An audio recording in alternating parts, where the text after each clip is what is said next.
Feliz sábado, espero que estés bien, espero que esté todo bien contigo. Es un gusto poder estar aquí una vez más compartiendo una reflexión, la palabra de Dios con todos aquellos que nos van a acompañar a través de Internet. Como de costumbre, me gustaría empezar con una pequeña oración para empezar el tema. Querido Dios, te damos muchísimas gracias por este día, por la posibilidad que nos das de reflexionar sobre tu palabra, de aprender. Y te quiero pedir, Señor, que realmente seas tú el que guíe cada palabra y también que puedas acompañar a todas aquellas personas que un día se encuentren con este video o que estén escuchando.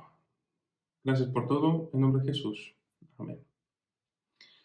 Bueno, si eres la primera vez que nos ves, pues te invito a que veas los temas anteriores que tienen que ver con esta temática, porque estamos haciendo una secuencia, ¿vale?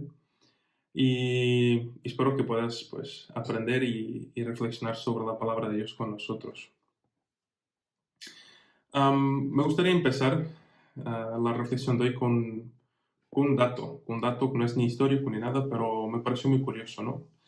He estado viendo y leyendo un poquito sobre las carreras de relevo, ¿no? No sé si te suena, yo lo conozco más como carrera de testigo, y desde mi punto de vista creo que es una modalidad bastante interesante, ¿no? Estamos acostumbrados en el atletismo, pues a ver un conjunto de personas, ¿no? Que compiten por lo mismo, ¿no? O sea, por ganar, ¿vale? Pero eso siempre de una forma individual, ¿no? Que hacen las carreras de una forma individual.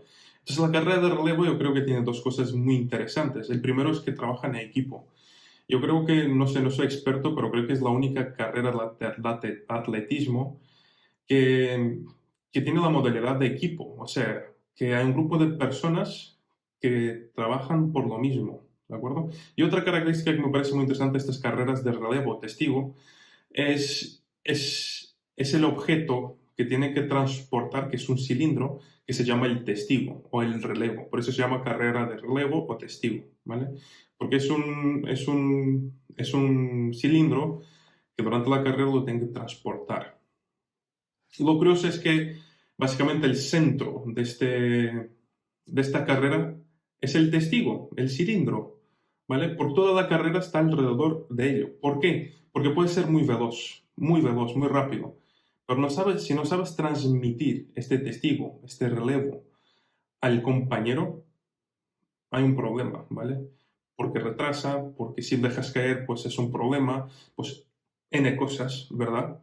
Entonces, la carrera de relevo necesita algo que es trabajo en equipo, coordinación y ejecución. Es lo que no dicen las páginas que puedas encontrar sobre el tema. Puede que esto es un pequeño resumen, ¿no? No soy experto en este tema, pero me parece curioso que el objeto principal de esta carrera es un cilindro que tiene que ser transmitido de compañero a compañero hasta que puedan llegar a la meta, completando así la carrera, ¿no?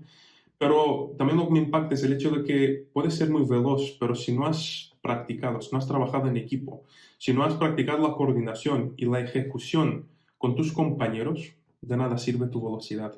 Porque es importante saber hacer que ese testigo llegue a la mano del compañero de forma que no se pierda, para que no se pierda un tiempo, para que no se pierda la carrera, por así decir, porque en estas cosas los segundos cuentan muchísimo. Y esto me hace pensar mucho en nosotros.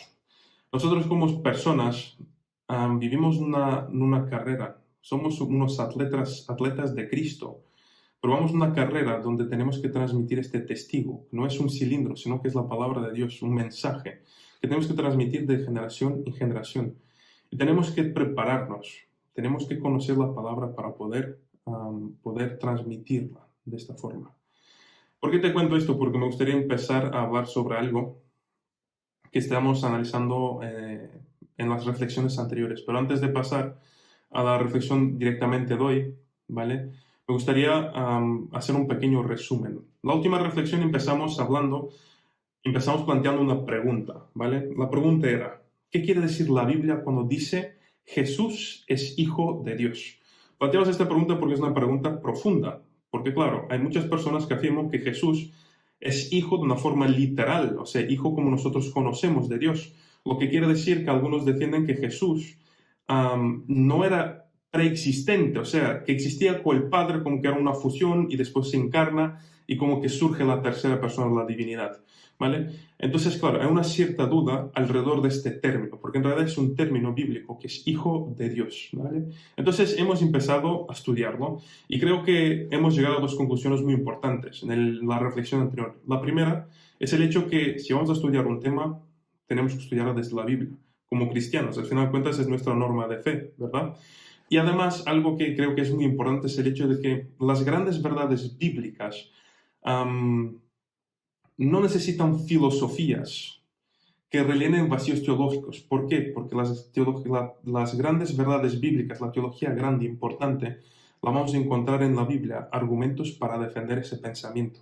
No necesitamos llenarnos con diferentes filosofías o otros libros para llenar esos huecos. Lo segundo que hemos visto la semana pasada, bueno, la última vez, es el hecho de que es importante estudiar un tema desde el principio. No coger textos sueltos, sino que estudiar en una línea, en un estudio temporal. ¿Por qué? Porque la Biblia es temporal, porque la revelación fue constante, fueron cosas que fueron pasando y fueron acompañando a lo largo de la historia, por así decirlo. Y lo que vimos la última vez, la última reflexión, es el hecho de que para entender qué quiere decir hijo de Dios, ¿vale? O Jesús, hijo de Dios, Lucas, ¿vale? Hace lo que nosotros estamos hablando antes, va al principio, porque en su genealogía, Lucas lo que dice es X persona es hija de X persona, ¿vale? Y así hay una lista, si tienes tiempo y te apetece, pues puedes leerlo en Lucas 3, ¿vale? Está toda la genealogía. Pero cuando llega, porque va desde el último hasta el primero, que es Adán. Y cuando llega Adán, dice algo curioso. Dice Adán, hijo de Dios. No dice Adán, hijo de una persona, sino que Adán, hijo de Dios. Adán es el hijo primogénito de Dios. Es el primero de su clase. Es la imagen y semejanza de Dios. Y nosotros somos semejanza de Adán, dice el texto. También lo vimos la semana pasada. Así que quiero que entremos ya en el tema de hoy, ¿no? Teniendo esta reflexión. Adán y Eva fueron creadas a la imagen de Dios, para transmitir el amor de Dios. Lucas llama a Adán hijo de Dios, ¿no? O sea, que es el único, Adán y Eva, cuando refiero a Adán me refiero a los dos, fueron creados por Dios. Todos los demás fuimos engendrados. Pero ¿cuál era el propósito de la creación de Dios? Que Adán y Eva podían transmitir la imagen de Dios de generación en generación.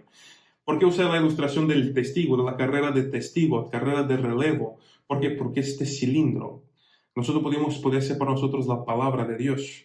La tenemos que transmitir de generación en generación. El plan de Dios era transmitir este testigo de generación en generación, la imagen de Dios, el amor de Dios, que la humanidad amara como Dios amaba, que de esta forma puedan transmitir de hijo a hijo este amor, ¿verdad? Y lo más bonito de Adán y Eva es que ellos recibieron este testigo de esta carrera de la vida de Dios. Dios les presentó quién era la imagen. Tuvieron el privilegio de conocer la imagen de Dios al vivo, de pasar tiempo con Él, de conocer a Dios, de transmitir lo que habían conocido, descubierto de Dios a generaciones futuras. Pero, como conocemos, si leemos el texto bíblico, vemos que no todo ha ido tan bien. De repente, en el relato de la historia de la humanidad, en Génesis 3, entra un personaje que se llama Lucifer, el ángel caído, que engaña a la humanidad y toma el reino de la humanidad bajo su control. Adán y Eva lo que han hecho fue entregar lo que Dios les había dado, que era el reino de la tierra, para que lo cuiden, a Lucifer, ¿no? Entonces, claro, a partir de ahora la humanidad es dominada por Satanás. Y cuando la humanidad entrega a Satanás el reino, Dios interviene. Y si lees el texto es muy curioso porque Dios sabe lo que había sucedido con el árbol del bien y del mal. Y Dios podía haber aparecido de diferentes formas, pero Dios no aparece gritando ni acusando, sino que Dios aparece presentando una solución. Esa solución la vemos en Génesis 3:15. También lo vimos la última vez, pero es para que entremos dentro del contexto para poder seguir. Y dice el texto, y pondré enemistad entre ti, refiriéndose a Satanás y a la mujer, refiriéndose a Eva y a su descendencia, y entre tu simiente y la simiente suya. Esta, ¿no?, refiriéndose a la descendencia de Eva, te herirá la cabeza y tú le herirás el calcañar. La solución que Dios estaba presentando a la caída de la humanidad era una promesa, ¿no? La solución era una promesa de liberación que vendría de la misma raza humana, o sea, de la misma descendencia, ¿no? En este caso el texto dice de la descendencia de la mujer. O sea que el Salvador, el que iba a cambiar el rumbo de la historia, provendría de ese reino genético que es la humanidad. Nosotros sabemos que es Jesús. Aquí Jesús lo que hace Dios es presentar el plan por el cual salvaría la humanidad y cumpliría esa promesa. Y la pregunta quizás que hagamos, ¿y cómo va a pasar esto? ¿No? El objetivo de Dios es que a lo largo de la línea del tiempo, a través de generaciones y generaciones, la imagen de Dios no se pierda y que siempre esté presente la promesa, ¿vale?, de un niño prometido, que nosotros lo conocemos como el Hijo de Dios. A lo largo de la historia, Dios va llamando a la humanidad a que pueda pasar el testigo, el relevo de esta carrera de humanidad, o sea, de generación en generación, ¿no?, de pueblo en pueblo, para que se pueda llevar a cabo el plan. Y el plan es de Dios, entonces no se llevará como nosotros queremos, o como nosotros pensamos, o como nosotros deseamos, o como nos parece más justo, sino como Dios ha planificado y es como el prometido, así lo llevará a cabo. Entonces la historia de la humanidad sigue. Adán y Eva tienen hijos, el tiempo va pasando, entonces suceden varias cosas, pero vamos a entrar en el relato cuando realmente las cosas empiezan a cobrar una forma. Y es cuando llegamos a Génesis 12. Si te apetece acompañarme, yo tengo los textos aquí en mis notas, pero te invito a que abras Génesis 12 si lo estás viendo, ¿vale? Es el relato de Abraham y Sara. Me gustaría leer el texto. Génesis 12, versículo 1 al 3, ¿vale? Dice así. 1 al 3 dice así. El Señor le dijo a Abraham, vete de tu tierra, de entre tus parientes, y de la casa de tu padre, a la tierra que yo te mostraré. Haré de ti una nación grande, y te bendeciré, engrandeceré tu nombre, y serás bendecido. Bendeciré a los que te bendigan, y al que te maldiga, maldiciré. En ti serán benditas todas las familias de la tierra. Yo creo que es un texto profundo. Si leéis todo el contexto, es un texto muy bonito. ¿Por qué es bonito? Porque es Dios quien llama a Abraham. No es Abraham que va en busca de Dios, sino que Dios le acerca y le llama para esta misión. Le coge, le da el testigo y le dice, mira, aquí lo tienes. ¿Quieres o no? Y es muy bonito porque Abraham tiene la posibilidad de no aceptar el llamado de Dios, de rechazarlo. Pero también lo bonito es que sabemos por el relato que Abraham aceptó hacer parte del plan de Dios. Así que Dios, ¿no? Vimos en el texto, le prometió que habría una gran nación que provendría de él. O sea, que él iba a empezar una línea genética, una línea por el cual vendría el Salvador de la humanidad.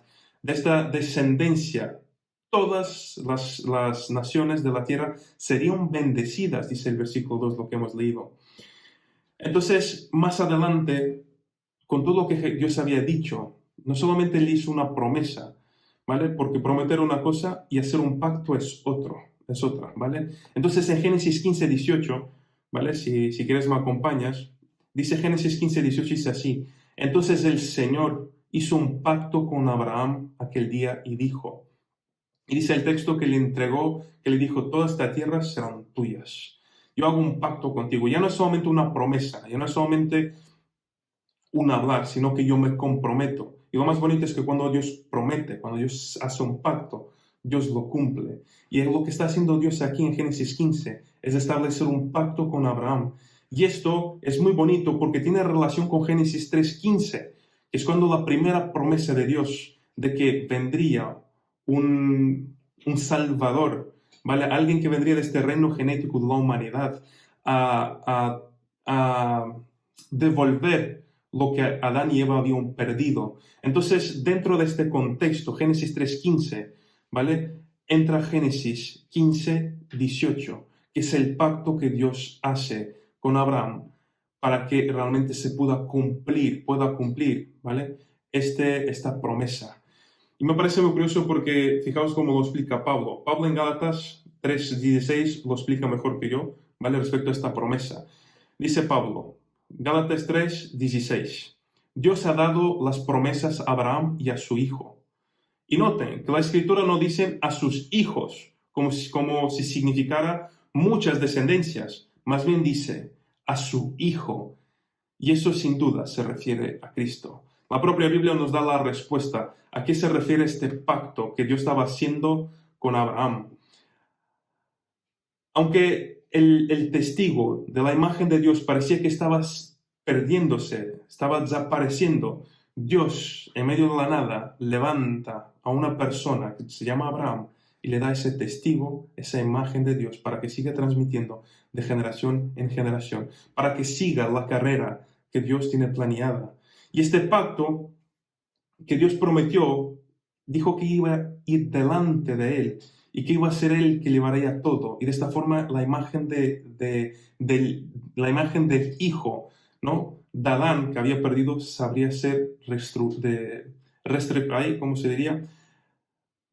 Reconstruida. Esta es la palabra que estaba buscando, reconstruida. Entonces, ¿vale? Dios le da el hijo de la promesa. Y me gustaría que me acompañaras a Génesis, ya que estás en Génesis. Génesis 21, 1 y 4. Es cuando Dios cumple con lo que le había prometido, ¿vale? Abraham y Sara tienen a Isaac y lo llaman el hijo de la promesa. El Señor, dice el texto, versículo 1 del capítulo 21, el Señor cumplió su palabra y hizo con Sara exactamente lo que había prometido. Ella quedó embarazada y dio a luz un hijo a Abraham en su vejez. Esto ocurrió justo en el tiempo que Dios dijo que pasaría, y Abraham le puso por nombre a su hijo Isaac. 8 días después del nacimiento de Abraham circuncidó a Isaac, tal como Dios había ordenado. Y es curioso que Dios empieza a cumplir su plan a partir de aquí. Aquí es cuando surge, ¿vale? En el relato bíblico, empieza la sucesión de hijos, ¿vale? Hasta el momento no había. Aquí es cuando empieza la sucesión de hijos. Aquí es cuando surge también el concepto de primogénito, ¿vale? Porque fijaos, Génesis 27:32, por ejemplo, el caso de Jacob y Esaú, ¿vale? El texto dice que ¿no? Cuando Jacob engañó, ya vino Esaú y dice Isaac, su padre, le dijo, ¿quién eres tú? ¿No? Capítulo 27:32, no me acuerdo si dije la referencia. Isaac, su padre, le dijo, ¿quién eres tú? Y él dijo, soy tu hijo, tu primogénito.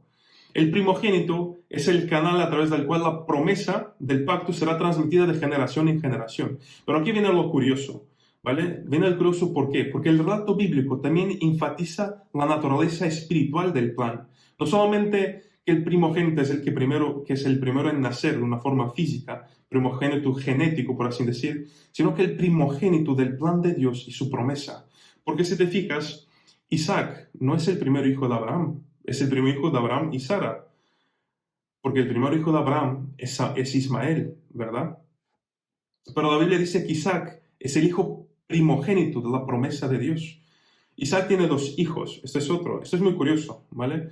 Pero la promesa del pacto pasa a su hijo Jacob, el cual es el segundo hijo, porque el primero que nació fue Esaú, pero es Jacob, el hijo de la promesa del pacto de Dios.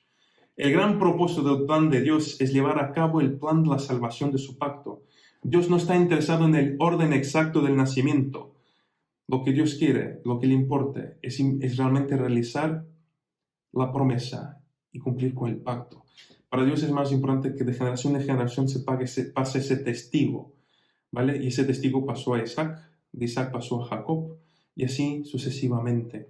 Dios no quiere que haya una línea a través de la cual, o sea, Dios lo que quiere es una línea a través de la cual el nuevo Hijo de Dios, el sustituto de Adán, pueda entrar en el seno de la humanidad y derrotar la serpiente desde el reino genético, como hemos venido mencionando, ¿no?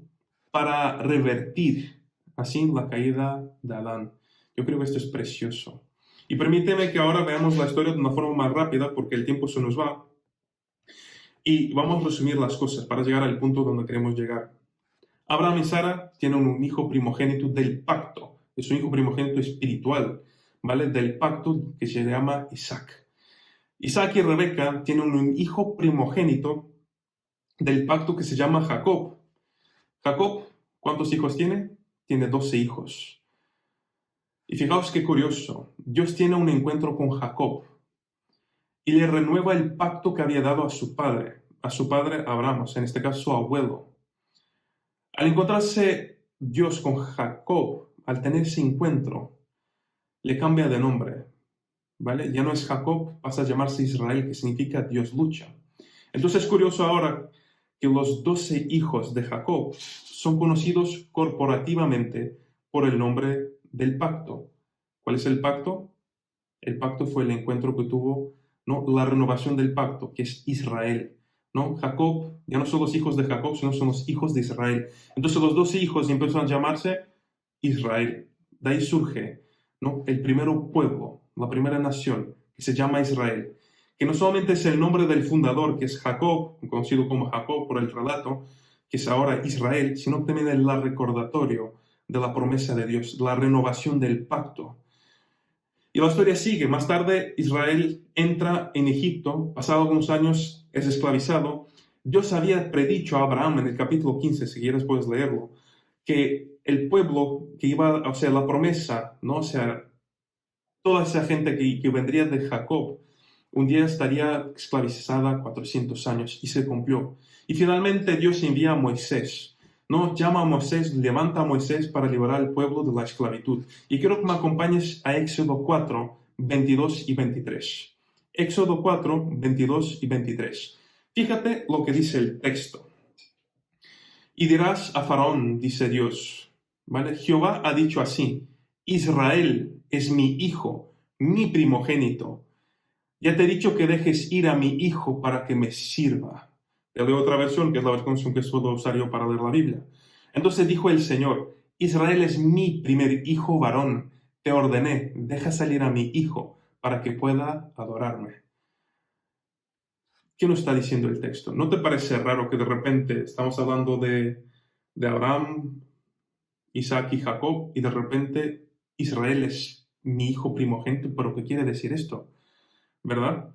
Pero fija, Israel, la nación, el pueblo, ahora es llamada hijo primogénito o primer hijo de Dios. Y además está escrito en singular. En este progreso del relato, ¿vale? Que estamos leyendo, Génesis 3:15 sigue, ¿vale? Cumpliendo con su plan, que es su plan de la salvación, ¿vale? Y Israel ahora es el hijo primogénito. Y ahora te preguntarás, ¿en qué sentido Israel es el hijo primogénito de Dios?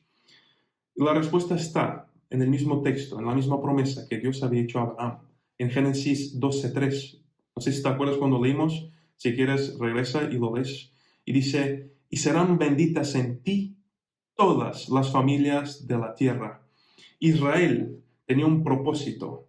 No solamente Jacob, ¿vale? Transmitió todo lo que sabía a sus hijos, sino que ahora Israel es la nación hija primogénita de Dios. El propósito de Israel era el mismo que tenemos nosotros hoy, compartir el testimonio de Dios a todo el mundo y a todas las generaciones que le rodeaban. Pasar ese testimonio, ese cilindro de la palabra de Dios a todos los demás, compartir la imagen de Dios con otras naciones, para que otras naciones también puedan llegar a ser naciones, hijas de Dios. Porque Dios no es un Dios de exclusivamente, solamente del pueblo de Israel. El propósito de Dios siempre fue alcanzar al máximo de personas posible para la salvación. Otra cosa es que todos lo acepten.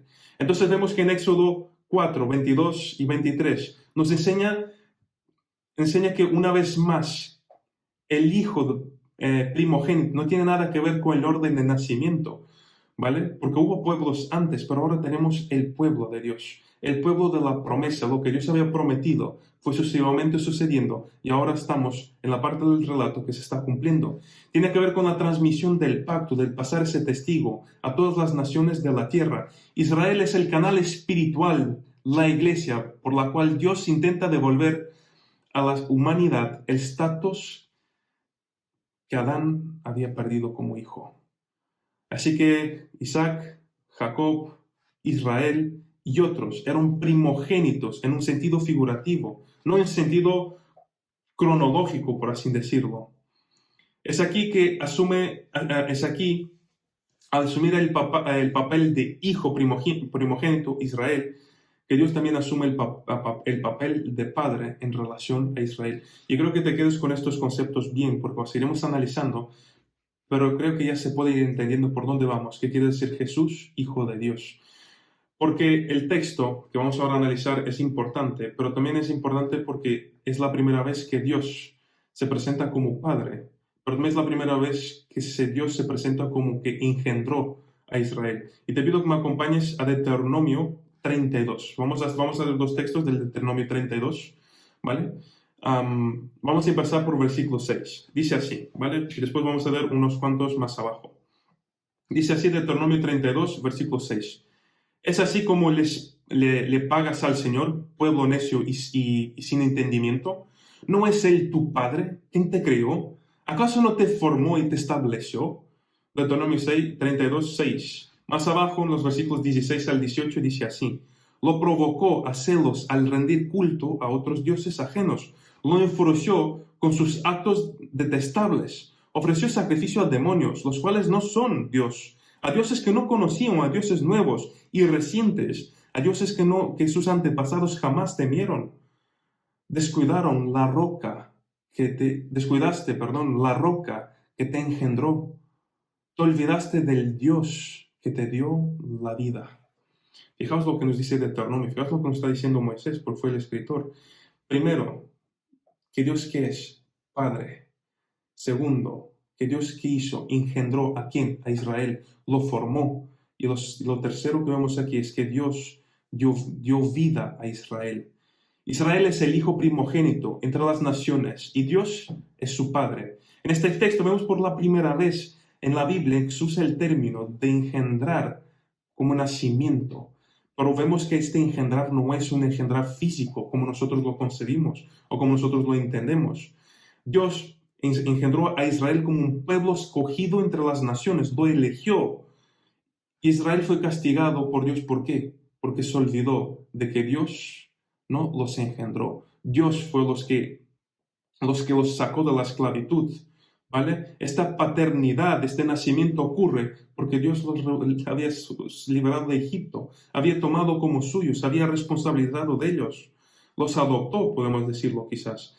Al volver Israel a otros dioses, estaba negando al Dios que los formó, los engendró o los liberó. Israel es el hijo primogénito de Dios.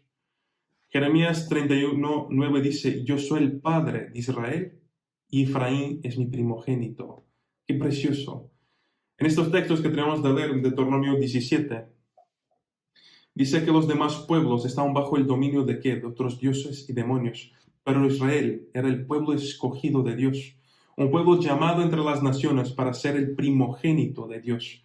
¿Por medio de quién? Las otras naciones serían benditas. Y esto es precioso. Israel tenía un propósito, fueron elegidos, engendrados por Dios para pasar aquel testimonio, no en esta carrera de la salvación, para compartir con los demás estas buenas nuevas, esta noticia. Ya para terminar, el tema de la paternidad de Dios está basada en el Antiguo Testamento. Dios como Padre surge en el Antiguo Testamento y esto está relacionado con el llamado de Israel como pueblo del cual vendría el Mesías, ¿vale? Y entraría en el mundo. Y esto es muy importante, porque este Jesús, Hijo de Dios, tiene que ver mucho con lo que estamos viendo ahora, ¿vale? Porque Israel no era un hijo engendrado, sino que por la liberación del pueblo, Dios los tomó como suyos y se volvió que su padre, porque se asumió la responsabilidad de cuidarlos. De este punto de vista, creo que tenemos más que suficiente para entender qué significa que Dios es nuestro Padre y qué significa que Dios es Padre de Jesús. En un sentido que nosotros podemos ver que la idea de la paternidad no natural, lo que nosotros conocemos, no es lo que quiere decir la Biblia. Y vamos a seguir estudiando. Esto es solamente una parte. Vamos a seguir estudiando este tema porque es un tema muy largo, pero creo que es muy interesante. Creo que hemos descubierto cosas muy interesantes y cosas que quiero destacar de esto es el hecho de que cuando Dios promete, Dios cumple. Dios prometió al inicio de la caída que nos salvaría y lo cumplió. y jamás rompió su pacto. Quien ha roto los pactos de Dios hemos sido nosotros. Tenemos el privilegio de estar con Dios, tenemos el privilegio de poder hacer parte de esta carrera de la vida y compartir este testimonio con todos los demás. Para Dios no le importan los primeros lugares. Dios no es el Dios de los primogénitos, ¿no? Sino de los hijos espirituales, aquellos que realmente quieren seguir compartiendo, ¿no? La palabra, su pacto, su amor. Y además Dios nos llama a todos cada uno de nosotros, a ser una luz para todo aquel que se encuentre con nosotros. Así como Israel había sido llamado para compartir la palabra de Dios con todos los pueblos que iba a encontrarse. De la misma forma, hoy Dios nos invita a nosotros a ser parte de esta carrera, donde podamos transmitir la imagen de Dios, el amor de Dios y la salvación de Dios a través, ¿no?, de nuestro ejemplo, a través de la palabra de Dios, la Biblia, a través de la oración. Mi deseo, mi oración es que podamos seguir indagando, estudiando este tema de Jesús, Hijo de Dios. Pero lo más importante creo que es que nosotros realmente demos cuenta de que Dios jamás nos abandona, que nos prometió que iba a estar con nosotros y estará, y que podamos compartir con los demás esta imagen. Que el Señor te bendiga y que tengas un resto de buen día y que puedas, pues, seguir estudiando la Biblia para seguir conociendo más de este Dios. Amén.